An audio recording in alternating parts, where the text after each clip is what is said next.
जैसे ईसा मसीह जी ने यही शब्द उच्चारण किए थे कि जिनको तुम अपने निकटतम, जिनको तुम अपने गुरु मानते हो, ये तुम्हारे सामने तुम्हें बहुत अच्छे नजर आते हैं, बहुत प्यारे लगते हैं, ये भेड़ की शक्ल में ये भेड़िए हैं जो तुम्हारे जीवन को खा रहे हैं। इन्हीं बातों से दुखी होते होकर के उन गुरु लोगों ने, उसमें अशिक्षित समाज था, और भ्रमित कर दिया और उस पुण्यात्मा को क्रश करवा डाला। आज वही स्थिति इस दास के साथ चल रही है, लेकिन अब समाज शिक्षित है और हिंदुस्तान स्वतंत्र है। इन लोगों की वो दाल नहीं चल पाई और नहीं गल पाई और ना ही गलेगी। अगर आज से 50-100 साल पहले शुरू होती है ये मार्ग, तो इस दास का अब तो पहले पता नहीं टुकड़े कहाँ मिलते, राख बन जाती। परमात्मा ने ऐसे समय में शुरू करना था, सुनियोजित था प्रभु का कि ये समय आ गया है, समाज शिक्षित है, ज्ञान और शास्त्र हमारे साथ हैं, इसलिए इन भ्रमित करने वालों का दाव नहीं लग पाया। हालांकि इन्होंने तो अपने तरफ से पूरा काम कर दिया था कि ऐसा काम कर दो, झूठा केस बनवा दिया, जबकि हमारे आश्रम पे आक्रमण हुआ करो था, मैं उनको तो इनाम दे दिया। ये देखो यहाँ के काल के इस कलयुग के न्यायकारी राजा जो आक्रमण करने आए, कानून हाथ में लिया, उनको तो इनाम दे दिया, उन पे कोई केस नहीं करने को तैयार, और निर्दोष जो अपने आश्रम में बैठे थे चुपचाप उनके ऊपर आक्रमण किया। और ना जाने किन कारणों से उन्हें अपने आप उनको गोलियों से, पुलिस की गोलियों से घायल हुए हैं। और अब स्पष्ट हो गया है उस CPCFSL रिपोर्ट से, मधुबन की लैब ने स्पष्ट कर दिया कि आश्रम की गोलियों से वो व्यक्ति नहीं मरा, और उसके मरने की दूरी, गोली चलने की उनकी दूरी 20 फुट की है ज्यादा से ज्यादा, जबकि आश्रम से जहां वो पुलिस ने जो केस बनाया है उसमें जहां लड़के की मृत्यु स्थिति दिखा रखी है, उस आश्रम से 140 फुट की दूरी पर है। और भी बहुत से कारण हैं। इस दास के बंदूक लगा रखी थी जो हमारा सेवक वहां पर था भी नहीं, मधुबन अपनी कोई ट्रेनिंग पे गया हुआ था, वो बंदूक प्रयोग ही नहीं की किसी ने, वो चली ही नहीं थी, वो मेरा लगा दी झूठी कि बंदूक लिए बांध खड़ा था बंदूक। ऐसे नकली ड्रामे बनाए इन लोगों ने। रिपोर्ट में आया कि वो बंदूक से गोली कभी चली नहीं। हम टेक्निकल रूप से बता नहीं सकते कब चली, अर्थात इस कांड के दौरान यह बंदूक चली ही नहीं है। परमात्मा ने चारों तरफ से उनको फिट्टे मुंह कर दिया। कहते सांच को आंच नहीं होती। गरीबदास साहिब जी का मूल गांव है करौथा, जहां पर अपना एक छोटा सा आश्रम था जो इन दुष्ट लोगों ने सुहाया नहीं, जिनकी रोजी रोटी बंद हुई थी झूठों की, और वहां झूठा प्रचार करके जनता को भ्रमित किया, मुख्यमंत्री को भ्रमित किया, क्योंकि वो भी आर्य समाजी है। दास के ऊपर झूठे आरोप लगा के और झूठे केस में जेल में डाल दिया और उसको आश्रम को ग्रहण कर लिया। फिर भी परमात्मा कहते हैं कि साच को आंच नहीं होती। पुणात्माओं, हाई कोर्ट ने हमारे हक में फैसला कर दिया। सन 2009 में मुख्यमंत्री आर्य समाजी और आर्य जो हमारा विरोध कर रहे थे, आर्य प्रतिनिधि सभा हरियाणा वाले, वो दोनों मिलकर सुप्रीम कोर्ट पहुंच गए। देख इनकी अकल मारी जा रही। कोई बात हो, अरे हम तो सत्य और असत्य की लड़ाई लड़ रहे हैं, ज्ञान और अज्ञान का झगड़ा, ज्ञान का जवाब ज्ञान से देना चाहिए। अब सुप्रीम कोर्ट में ऐसा मुंह पे थप्पड़ मार दिया परमात्मा ने उनके 8 वकील, 6 तो सरकार के, 2 उनके टॉप मोस्ट वकील कर रखे। हमारा ओरिजिनल वकील भी नहीं जा रहा था, उसको कोई काम हो गया अचानक, और परमात्मा के बच्चों को आश्रम दिवा दिया। इससे बड़ा चमत्कार पुण्यात्मा कोई नहीं हो सकता। अब भगवान से बाहर कौन जाएगा? ये जज क्या है? ये भी परमात्मा के रिमोट से चलते हैं, उसी के बच्चे हैं, उनकी बुद्धि उनके हाथ में है। 1 सेकंड में सच्चाई को ऊपर ला दिया। पुण्यात्मा, हमने उस आश्रम की आवश्यकता भी ना रही थी, क्योंकि वहां पर तुम्हारी गाड़ियां भी ना खड़ी हो सारी। जब आज तुम्हारी व्हीकल चले जाओ, व्हीकल भी ना हो उसमें, वो तो ऑडिक रह गया। लेकिन इनकी जात का बेड़ा पट गया कि इसे मुख्यमंत्री होया करें। राजा को चाहिए दोनों तरफ की बात सुनकर जब डिसीजन लेना चाहिए। एक तरफ जुआ जुड़ जा, तो ये कलयुगी राजाएं हैं। पुराने राजाओं का आप हिसाब लाओ। रामचंद्र जी राजा थे अयोध्या के, वो किसी मंत्री या किसी अपने साथी की बात में विश्वास नहीं करते थे, भगवान से डरने वाले थे। यदि कोई ऐसी जटिल समस्या होती वो स्वयं वेश बदल कर जाया करते थे और निष्कर्ष निकाल कर निर्णय लिया करते थे। राजकाल के राजा उनकी पार्टी के दो बात कह दे, फलाना ऐसा है, दकड़ा ऐसा है, कर दो उसका नाश। लेकिन हमारे साथ भगवान है, हमारा विरोध करने वालों का नाश हो जाएगा। भगवान के बच्चों का नाश आज तक हुआ नहीं, हर ना होगा।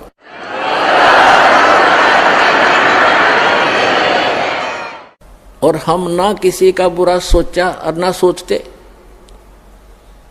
तो पुण्यात्माओं, ये गंदा लोक है और अब और गंदे विचार हो गए हमारे। भगवान से डर रहा नहीं, और जब तक ज्ञान नहीं होगा अध्यात्म तो भगवान से डरना छोड़ देता आदमी, और तभी मार खाता है। आज सबसे पहले परमेश्वर कबीर जी की सर्वसंगत परमात्मा का लाख लाख शुक्रिया करते हैं कि परमेश्वर ने आप जी का क्रौथा आश्रम वापस दिलवा दिया।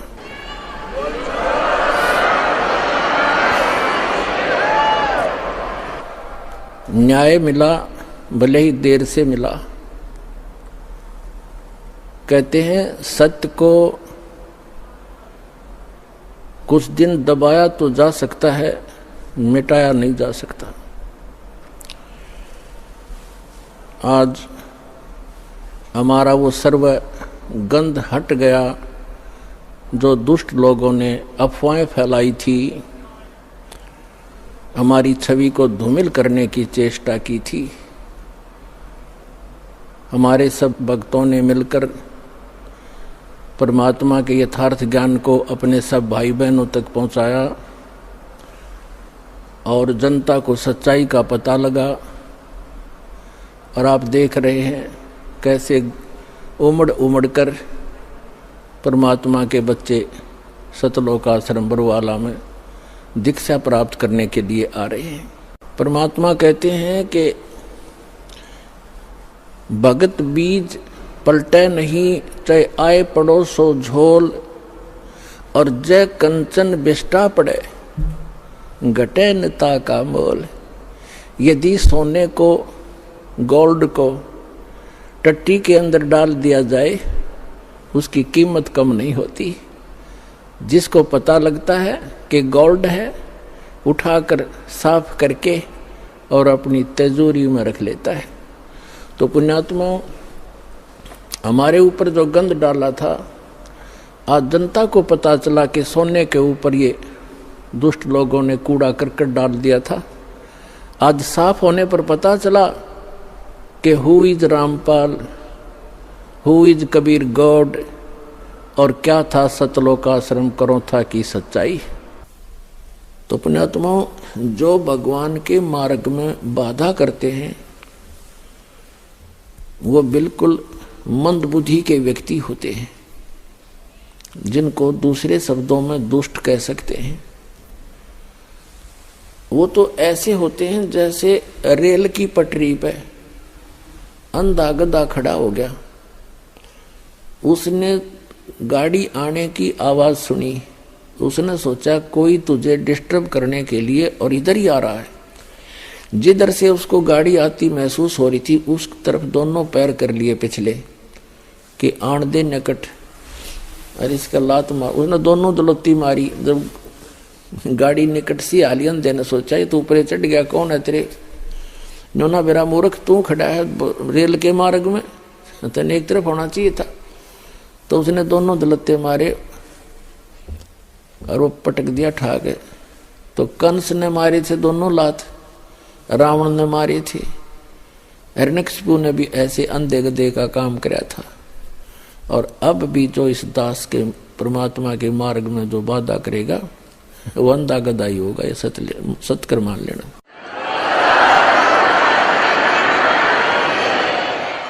पुण्यात्माओं, दुष्ट लोगों का स्वभाव ही होता है दुष्ट कर्म करने का, और साधु संतों का काम होता है, स्वभाव जो उनका होता है परमार्थ ही करने का, और कबीर साहब ने हमें शिक्षा भी दी है कि जो तोकू काटा बोवे ताको बो तू फूल, तो हे फूल के फूल हैं वाह को है त्रिशूल। हमें परमात्मा कहते हैं कि आपको यदि कोई कष्ट देता है आप उसको कुछ ना कहो, परमात्मा पर छोड़ो, फिर देखना वो उसका कैसा रिजल्ट आपको देगा। जो तोकू काटा बोवे वाको बो तू फूल, और तोहे फूल के फूल हैं वाको है त्रिशूल। वो तो विधान है परमात्मा का, जो जैसे कर्म करेगा उसको फल तो मिलेगा ही मिलेगा। अब पुण्यात्मा कहते हैं संत न छोड़े संतता, कोटिक मिलो असंत। साधु भक्त अपना स्वभाव नहीं चेंज किया करते, बदला नहीं करते, चाहे कितने असंत दुष्ट लोग उनसे कितना ही बुरा व्यवहार करते रहे, वो भगवान पर विश्वास रखने वाले होते हैं। तो जैसे 12 जुलाई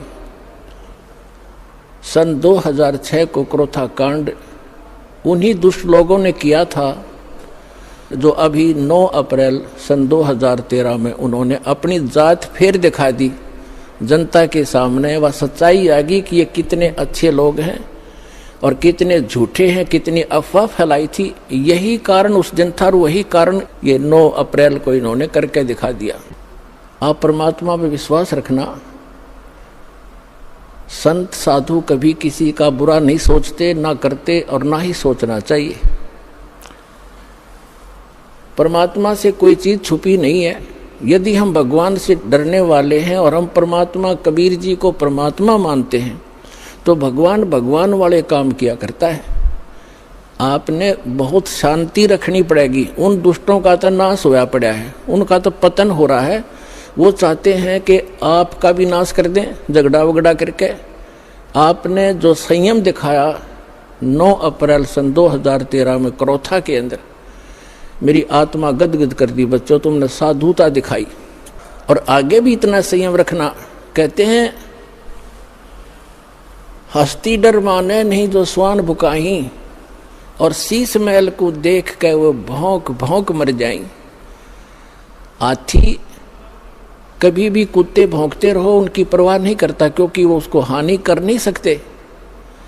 और जो कुत्ते होते हैं वो अपने दोस्त अपने जैसा ही, शीशे के महल में कहीं शीशे का महल बना हो, वो उस दर्पण के अंदर, उस शीशे के अंदर अपनी शक्ल देखकर सामने वाले को एक दुष्ट विरोधी मानकर वो कुत्ता अपनी ही परछाई सामने जो तस्वीर दर्पण में दिखती है उसकी तरफ भागता है भौं भौं करके कि तुझे मार डालूंगा, तू गंदा कैसे आ गया यहाँ पर। और वो होता है उसका स्वरूप। तो कहते हैं वो कुत्ता उस शीशे के महल में अपनी ही शक्ल देख देख कर भौंक भौंक के मर जाएगा। इसी प्रकार जो दुष्ट लोग हैं वो अपना गंध साधु संत और भक्तों में अपनी ही परछाई देखा करते हैं। चोर को चोर ही नजर आते हैं, संत को संत ही नजर आते हैं। एक चोर किसी शरीफ व्यक्ति के घर पर रुक गया यात्री बनकर।